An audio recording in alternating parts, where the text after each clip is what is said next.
بزاف ديال الدراري للاسف كيحسب لهم بلي الرجوله هو تمشي لاصال وتفرقع كاع الاوزان في جميع الحصص، لكن الحقيقه هذه هي اسرع طريقه للاصابه. ارنولد كيعلمنا بلي الذكاء هو تقسيم الجهد.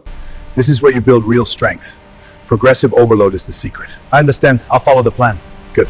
مرحبا بك في الحمل التدريجي بروغريسيف ورك لود. باش الجسم ديالك يستحمل الصدمه ويستمر في النمو خاصك تقسم الاسبوع ديالك لثلاثه ديال المستويات. المستوى الاول حصه قويه بوزن كتحكم فيه مزيان. المستوى الثاني حصه كتدفع فيها اكثر بشويه. المستوى الثالث حصه ثقيله الهيفي داي، هنا كتهز اوزان وحشيه تكرارات قليله ما بين 4 و 6. علاش هذا التقسيم؟ حيتاش بهذه الطريقه كتهيئ الجهاز العصبي والاوتار ديالك تدريجيا فاش كتوصل لذاك اليوم الثقيل. كيكون الجسم ديالك واجد للصدمه بلا ما يتهرس. الاستمراريه، وكنعاودها، الاستمراريه اهم من حصه واحده انتحاريه. واش انت متبع شي برنامج استراتيجي بحال هذا، ولا كتمشي لاصال وكتسنى الزهر اشنو يعطيك؟ وكما كيقول المثل كون كان الزهر عند الزهر كاع ما يديروا في القراي.